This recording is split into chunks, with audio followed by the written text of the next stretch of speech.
பிரியமானவர்களே, இயேசு கிறிஸ்துவின் இணையற்ற நாமத்தில் உங்களை வாழ்த்துகிறேன். இந்த மன்னாச்சுடைய டெய்லி பாட்காஸ்டை கேட்கிற உங்கள் ஒவ்வொருவரையும் கர்த்தர் தாமே ஆசீர்வதிப்பாராக. ஆபகுக் 2வது அதிகாரம் 11வது வசனம் இப்படியாய் கூறுகிறது: கல்லு சுவரிலிருந்து கூப்பிடும், உத்திரம் மச்சிலிருந்து சாட்சியிடும் என்பதாக. கல்லும் உத்திரமும், ஸ்டோன் அண்ட் பீம் என்ற தலைப்பின் கீழ் இன்றைய மன்னாவை தியானிக்கப் போகிறோம். உயிருள்ளவைகள் பேசும், சத்தம் எழுப்பும் என்பதை நாம் அறிந்திருக்கிறோம். ஆபேலின் இரத்தம் பூமியிலிருந்து ஆண்டவரை நோக்கி கூப்பிட்டது. அவனுடைய சகோதரன் காரணமில்லாமல் அவனை கொலை செய்ததன் நிமித்தம் பழிவாங்கும்படிக்கு ஆண்டவரை நோக்கி கூப்பிட்டது. அதுபோல தேவ வசனத்து நிமித்தமும் தாங்கள் கொடுத்த சாட்சி நிமித்தமும் இரத்த சாட்சிகளாய் கொல்லப்பட்டவர்களுடைய ஆத்துமாக்கள் பலிபீடத்தின் கீழிருந்து பரிசுத்தமும் சத்தியமும் உள்ள ஆண்டவரே, தேவரீர் பூமியின் மேல் குடியிருக்கிறவர்களிடத்தில் எங்கள் இரத்தத்தை குறித்து எதுவரைக்கும் நியாய தீர்ப்பு செய்யாமலும் பழி வாங்காமலும் இருப்பீர் என்று மகா சத்தமிட்டு கூப்பிட்டார்கள் என்று வெளிப்படுத்தல் 6:10 எழுதப்பட்டிருக்கிறது. மாம்சத்தின் உயிர் இரத்தத்தில் காணப்படுவதனால் அவைகள் பேசுகிறது. ஆனால் உயிரற்ற பொருட்கள் கூட நமக்கு விரோதமாக கர்த்தரை நோக்கி கூப்பிடும், சாட்சியிடும் என்பது ஆச்சரியமாய் காணப்படுகிறது. ஆபகுக் 2வது அதிகாரம் 9 முதல் 20 வசனங்களை வாசிக்கும் போது 4 முறை ஐயோ என்ற வார்த்தை வருகிறது. பேராசையின் நிமித்தம் பொல்லாத ஆதாயத்தை தேடுகிறவனுக்கு ஐயோ என்றும், வன்முறை மூலம் ஜனங்களை கொல்லுகிறவனுக்கு ஐயோ என்றும், குடியினால் தன்னையும் தோழனையும் வரிக்க பண்ணுகிறவனுக்கு ஐயோ என்றும், விக்கிரக ஆராதனைக்காரனுக்கு ஐயோ என்றும் எழுதப்பட்டிருக்கிறது. பேராசைக்காரர்கள் பொருளாசி உடையவர்களாயிருந்து தன் வீட்டையும் தன் காரியங்களையும் குறித்து மாத்திரம் கவலை உடையவர்களாய் காணப்படுவார்கள். எளியவர்களை குறித்தும் தேவைகளில் காணப்படுகிறவர்களை குறித்தும் கர்த்தருடைய காரியங்களில் காணப்படுகிற தேவைகளை குறித்தும் கவலையற்றவர்களாய் காணப்படுவார்கள். ஆண்டவர் ஐஸ்வர்யவானை பற்றி கூறிய ஓமையில், ஐஸ்வர்யவானுடைய நிலம் நன்றாய் விளைந்தது. அப்பொழுது அவன், நான் என்ன செய்வேன்? என் தானியங்களை சேர்த்து வைக்கிறதற்கு இடமில்லையே.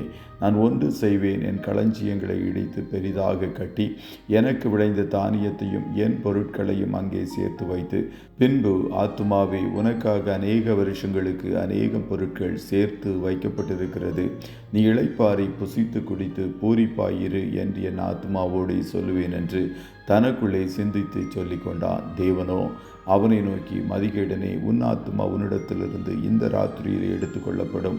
அப்பொழுது நீ சேகரித்தவைகள் யாருடையதாகும் என்றார். தேவனிடத்தில் ஐஸ்வர்யவானாயிராமல் தனக்காகவே பொக்கிஷங்களை சேர்த்து வைக்கிறவன் இப்படியே இருக்கிறான் என்றார்.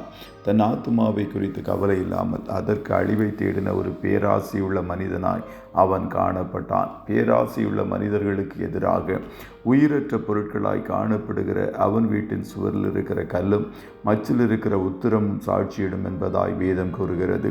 இயேசுவும் கூட, நீங்களும் நானும் அவருக்காக பேசவில்லை என்றால் கல்லுகளை கூப்பிடும் என்றார். அவர் கல்லுகளினாலே கூட ஆபிரகாமுக்கு பிள்ளைகளை உண்டு பண்ண வல்லவராயிருக்கிறார் என்றும் வேதம் கூறுகிறது. அதுபோல துரு நமக்கு விரோதமாய் சாட்சியிடும் என்று யாக்கோபு 5:3 கூறுகிறது. உங்கள் பொன்னும் வெள்ளியும் துருபிடித்தது, அவைகளில் உள்ள துரு உங்களுக்கு விரோதமாய் சாட்சியாயிருந்தது. அக்கினியைப் போல உங்கள் மாம்சத்தை தின்னும் கடைசி நாட்களிலே பொக்கிஷத்தை சேர்த்து வைத்தீர்கள் என்பதாக எழுதப்பட்டிருக்கிறது. கர்த்தருடைய பிள்ளைகளே, உங்கள் வீட்டின் கல்லும் உத்திரமும் துருவும் உங்களை குறித்து தேவனுக்கு முன்பாக நற்சாட்சி கூறுமா அல்லது துர்சாட்சி கூறுமா என்று யோசித்து பாருங்கள். நற்சாட்சி உடையவர்களாய் நீங்கள் காணப்படும் போது இம்மையிலும் மறுமையிலும் ஆசீர்வதிக்கப்பட்டவர்களாய் காணப்படுவீர்கள். கர்த்தர் தாமே உங்கள் ஒவ்வொருவரையும் ஆசீர்வதிப்பாராக. ஜெபம் செய்வோமா?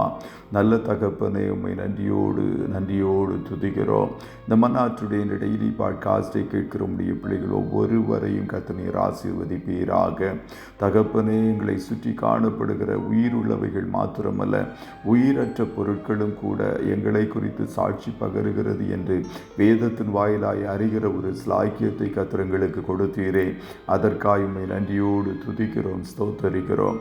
கல்லும் மூத்திரமும் துருவும் மற்ற உயிரற்ற பொருட்களும் கூட எங்களை குறித்து நற்சாட்சி பகரத்தக்க ஒரு சாட்சியுள்ள ஜீவியை நாங்கள் செய்ய கர்த்தர்கள் ஒவ்வொருவருக்கும் உதவி செய்வீராக. நம்முடைய சமூகம் உடைய பிள்ளைகளோடு கூட காணட்டும். போக்கிலும் வரத்திலும் உடனிருப்பீராக. கையிடுகிற வேலைகளை ஆசீர்வதியும். ஆட்டுக்குட்டியானவருடைய இரத்தத்துக்குள்ளாய் ஒவ்வொருவரையும் ஒப்பு கொடுக்கிறேன். கண்மணி போல காத்துருளும். கையிடுகிற வேலைகளில் ஆசீர்வாதங்களை கட்டளையிடும். இயேசுவின் நாமத்தில் வாழ்த்தி ஜெபிக்கிறோம் நல்ல பிதாவே. ஆமே ஆமே.